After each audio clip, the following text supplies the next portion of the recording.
يا نور حرام عليكي، هي دي قايمة جواز ولا ميزانية دولة؟ شبكة ب200,000 وشقة في التجمع وسفرية المالديف؟ أنا آخري أجيب لك شبكة فالصو ونقضي شهر العسل في جمصة. يا حمادة ما تبقاش بخيل، دي طلبات عادية.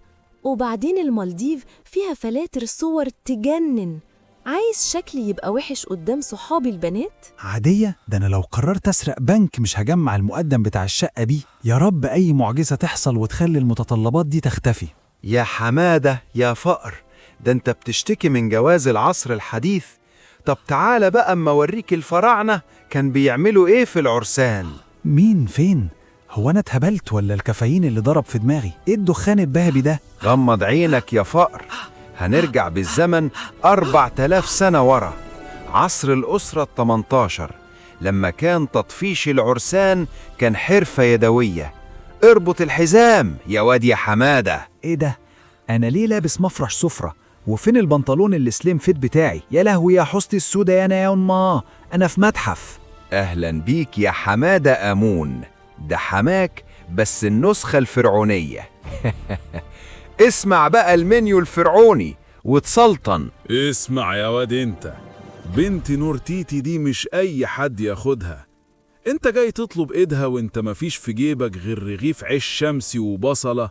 إيه بس يا حاج، ده أنا موظف سينيور في قسم البرديات، عايز إيه مني؟ طلباتنا بسيطة وموجودة في كل بيت فرعوني أصيل.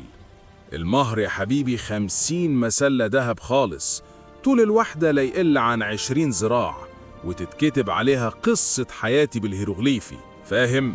50 مسلة دهب؟ يا لهوي، يعني كان زمانك يا حمادة بتكسر في صخور الهرم عشان تطلع شوية دهب. 50 مسلة دهب؟ يا لهوي يا حستي السودة يا أنا يما، دي تعملها ترند على تيك توك المعاد القديمة. أجيبهم منين دول؟ أسرق مقبرة توت عنخ آمون؟ ومش بس كده لأ، الشبكة هتكون عبارة عن 100 تمساح أليف متربيين في مية معدنية، ويكونوا بيعرفوا يهزوا ديلهم لما يشوفوا العروسة. أنا بنتي مش أي حد برضو.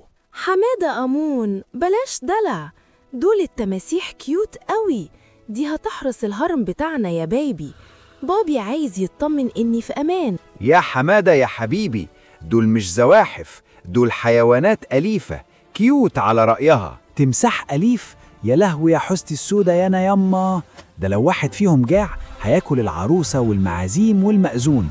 أنا حياتي في خطر يا جدعان. وبالنسبة للشقة، أنا عايز هرم جانبي في الجيزة، فيو كده يرد الروح، يبقى صريح على أبو الهول، عشان العروسة بتحب تتمشى الصبح. هرم إيه اللي فيو على أبو الهول؟ ده المتر هناك ب3000 قطة محنطة، ده أنا لو بنيته هيطلع عيني. ها يا بطل، نرجع للتماسيح ولا المالديف أحن؟ المالديف يا نور، أنا موافق على المالديف وعلى الشقة وعلى الشبكة وعلى كل حاجة. أيوة كده يا حمادة، خليك رومانسي.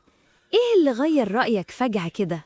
عشان على الأقل الشقة فيها تكييف مش هرم حجري، والشبكة دهب مش تماسيح ممكن تفطر بيا في شهر العسل. عمار يا مصر، طول عمر الحما حما، سواء لابس تاج أو لابس كرافتة. ده أنا هبوس إيد باباكي وش وظهر، شقة إيه ومهر إيه؟ ده أنا كان هيتاكل دراعي من تمساح لابس تاج دهب. بس ما تنساش يا حبيبي، السيشن في المالديف لازم يكون ترند. أنا لسه فاكرة طلباتي كويس. ويبقى السؤال يا حمادة، مين فيهم كان أحن، التماسيح ولا فواتير التجمع؟